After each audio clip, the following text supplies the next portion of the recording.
Analytical treatment of Young's double slit experiment. ये Young's double slit experiment का एक और नाम भी है, डबल स्लिट इंटरफेरेंस पैटर्न भी इसको कहा जाता है। एनालिटिकल का मतलब है कि अगर हम एक रे को S1 से कंसीडर कर लें, दूसरे रे को S2 से कंसीडर कर लें, तो इनको मैथमेटिकली कैसे ट्रीट किया जाएगा। यानी S1 से रे का एम्पलीट्यूड ले लें E1 और रे S2 से ले लेते हैं E2। तो अगर E1 को हम नाम रख देते हैं E0 cos ओमेगा टी, तो दूसरी का जो फेज़ है उसको हम डिफरेंस ले लेते हैं ओमेगा टी प्लस 5। तो अगर आप इन दोनों को ऐड करें E is equal to E1 plus E2, तो E0 cos omega t plus E0 cos omega t plus 5। ये हम जानते हैं cos A प्लस B, ये half and double angle identity होता है 2 cos A plus B over 2 cos A minus B over 2। ये capital B है, यहाँ पर भी कैपिटल B। तो आप इसको देख सकते हैं। अगर हम इसको सॉल्व करें, फ़र्ज़ करें ये हमारे पास A है और ये सारा आपके पास क्या है B। तो अब इनमें वैल्यूज़ पुट कर दें।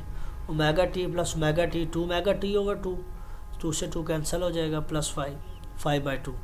जब माइनस वाला करेंगे तो ओमेगा टी से ओमेगा टी कैंसिल हो जाएगा, कॉस ऑफ माइनस 5/2। तो कॉस का अगर माइनस आ जाए, क्योंकि कॉस का पीरियड पाई होता है, तो उसमें वो 5 की वैल्यू गेन कॉस प्लस बन जाएगी। तो 2E0 cos 5/2 cos omega t plus 5/2। अगर हम यहाँ से इंटेंसिटी निकालना चाहें, तो intensity mean square of the amplitude, हमें इसका स्क्वायर लेना पड़ेगा। This is the amplitude. तो एम्पलीट्यूड का हम स्क्वायर कर लेते हैं। तो ये 2 का स्क्वायर 4, E0 का E0 square, cos square 5/2 cos square omega t plus 5/2। अगर हम इसकी वैल्यू को रिप्लेस कर दें E0 स्क्वायर को I से या I0 से, ठीक है। और ये जो आपके पास है ये एवरेज वैल्यू आ रही है, दिस वन। एवरेज वैल्यू का मतलब है कॉस की मिनिमम वैल्यू होती है 0 और मैक्सिमम वैल्यू आपके पास क्या होती है 1, और 2 वैल्यूज़ का एवरेज है डिवाइड बाय 2। तो अगर आप इसको सॉल्व करेंगे तो आपके पास आंसर आएगा 1/2। तो 1/2 इसकी एवरेज वैल्यू आती है।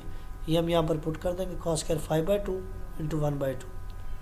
तो ये इस तरह से आप इसकी वैल्यूज पुट कर सकते हैं। तो ये आपके पास इंटेंसिटी का रिलेशन आ जाएगा 4I0 cos ऑफ स्क्वायर 5/2। यहाँ पर ये बताया हुआ कि इस किस तरह से आप एवरेज वैल्यू ले सकते हैं।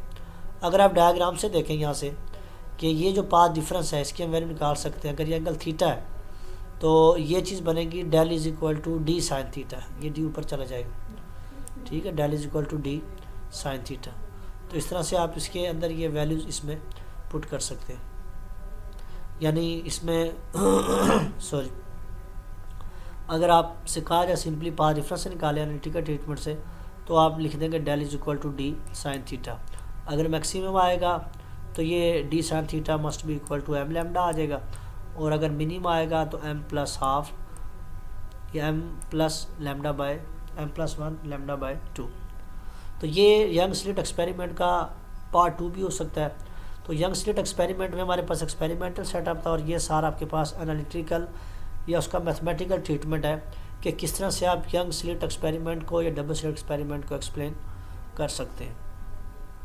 तो ये फर्दर उसकी एक्सप्लेनेशन है, इसको आप देख सकते हैं, डबल स्लिट इंटरफेरेंस एक्सपेरिमेंट।